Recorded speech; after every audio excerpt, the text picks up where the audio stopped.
Toş nova, toş diyorlar.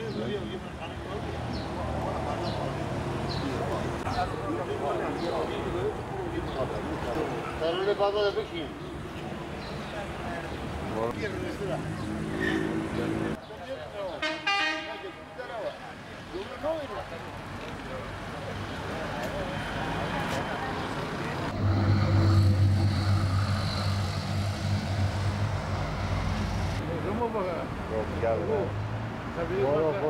Farkında İsveç'in yapmış olduğu bu eylemleri kabul edilecek durum değildir asla.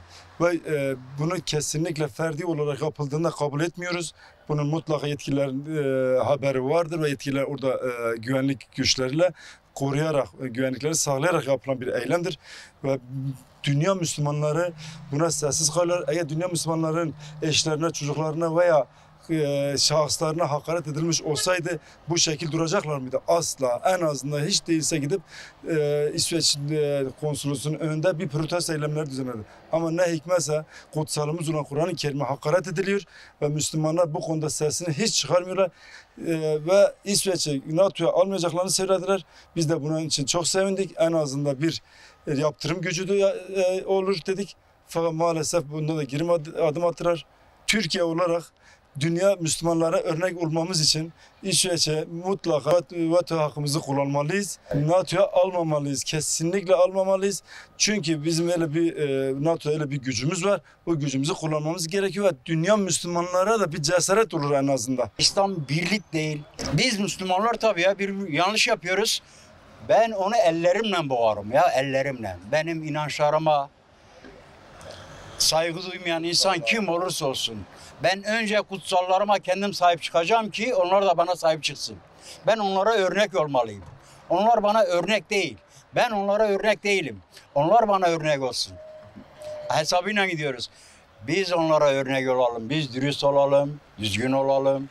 Bunları elimle de yaksam az yer ama Allah'a havale ediyoruz. Rabbim neticede İslamiyet'i zaferle kılacak, buna eminim. Onlar bir FETÖ'nün ajanları gibi, onlar içimizde ajan olarak yaşıyorlar. Biz onlara aldanıyoruz. Biz İslamiyet'i bilmediğimiz için, dinimizi bilmediğimiz için, gerçeği yaşamadığımız için bunları görüyoruz. Bunlar bizim başımıza o yüzden geliyor. Biz düzgün olursa her şey düzelir.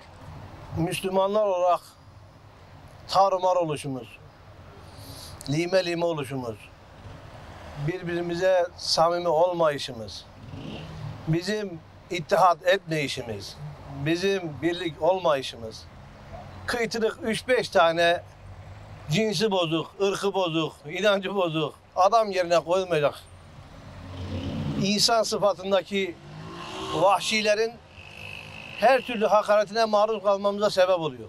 Biz yıllarca orada duyduk. Adamlar çığlık çığlığa bağırdılar Filistin'de. Dediler ki gelin yetişin. Adamlar Mescid-i Aksa'ya giriyor. Mescid-i Aksa'ya giriyor. Müslüman değil misiniz? Duymuyor musunuz? Gelin dediler. Biz ne yaptık? Ben kendi nefsime söyleyeyim. Televizyondan anca izledik. Vah vah vah. Allah yardım eylesin. Kahrolsun İsrail. Başka? Başka hiçbir şey yok. Toplanalım. Hiç değilse para gönderelim. Hiç değilse yardımcı ol. Ya adamlar yalvardı kardeşim benim kadar. Senin de sorumluluğundan Mescid-i Aksa. Kutsal belde diye ayet-i kerime var. Gel yetiş. Yardım et. Giriyor içeriye. Filistin'e girdi yetmedi. Mescid-i Aksa'ya girdi. Biz izledik. Bugün benim elçiliğimin önüne, Mısır elçiliğinin önüne Mursi'yi astılar. Biz ne yaptık kardeşim? Biz adımız Müslüman kendi payıma konuşuyorum. Dilden elhamdülillah çok şükür. Dilden her şeyimiz dert dertlik Müslüman. İş gerçekten gayrete, Allah'ın dinine omuz vermeye geldiği zaman ortada bizden eser yok. En başta kendi payımdan, en başta kendi nefsinden söylüyorum. Kimin elinden ne gelirse. Ürünlerim var, almayalım. Para bankaları var değil mi? Bütün dünyanın kara paraları şuradan onların bankalarına yatırıyor. Götürme kardeşim. Çalmışsın Allah yedirmesin bari ona götürme. Çünkü adamın yaptığını görüyorum senin ayet-i kerimelerini ayaklar altına alıp çiğneyip yakıyor. Ama değişir miyiz? Allah'tan umut kesilmez. Gene inşallah alemi İslam'ın bayrağı bu topraklardan, bu Anadolu'dan ayağa kalkacak. Ümit varız. Bediüzzaman Said Nursi radıyallahu anh diyor ki yese düşmeyin, karamsarlığa düşmeyin. Asrın en gür sedası biiznillah İslam'ın olacaktır. Gene ümitliyiz. İnşallah gene bu toprakların, bu coğrafyanın insanları Kur'an-ı Kerim'i de alem İslam'ın sancağında inşallah dünyanın her bir köşesine insanların dilediği gibi yaşayabileceği şekilde taşıyacak diye umut ediyor. Cenab-ı Hakk'a niyaz ediyoruz. Şimdi öncelikle Kur'an-ı Kerim kainatın kitabı olmakla beraber Allah'a ait olan bir kitap. Bunun yanında hiçbir İsveç'in bilmem öbürünün bunu karalamaya ve buna hakaret etme hakkı yok olmadığı gibi biz bunları lanetliyoruz. Dünya ve ahirette bunlarda davacıyız.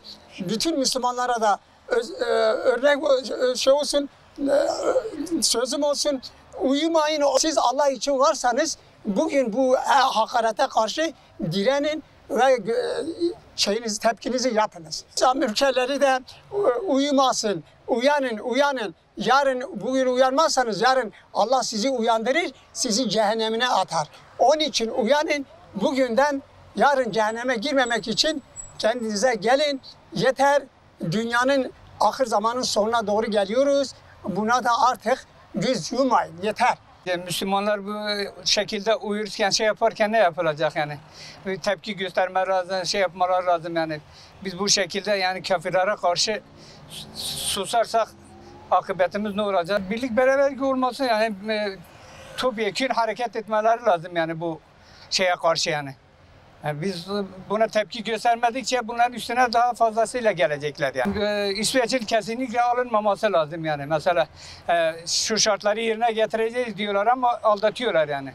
Hani bu doğru bir şey değil yani. Türkiye bunu kabul etmemesi lazım yani. Kur'an-ı Kerim Allah'ın kelamı. Onun için ben bütün Müslümanların ayık olmasını istiyorum. Su yatar, düşman yatmaz. Onun için Müslümanlar dikkat etsin. Müslümanlar kendine gelsin. Müslümanların ayık olması, birlik beraberlik olsun diye çağrıda bulunuyorum Müslümanlara. Bu afetlerin gelmesi bizim bu zayıflığından dolayı geliyor. Hep böyle olunca da biz böyle gideriz yani. Tabii ki yatırıyor, kanamak lazım. Biz bir Hristiyanın şeyini yakmıyoruz, kilisesini yakmıyoruz, bir şeyini yapmıyoruz. Kabul edecek bir şey değildir.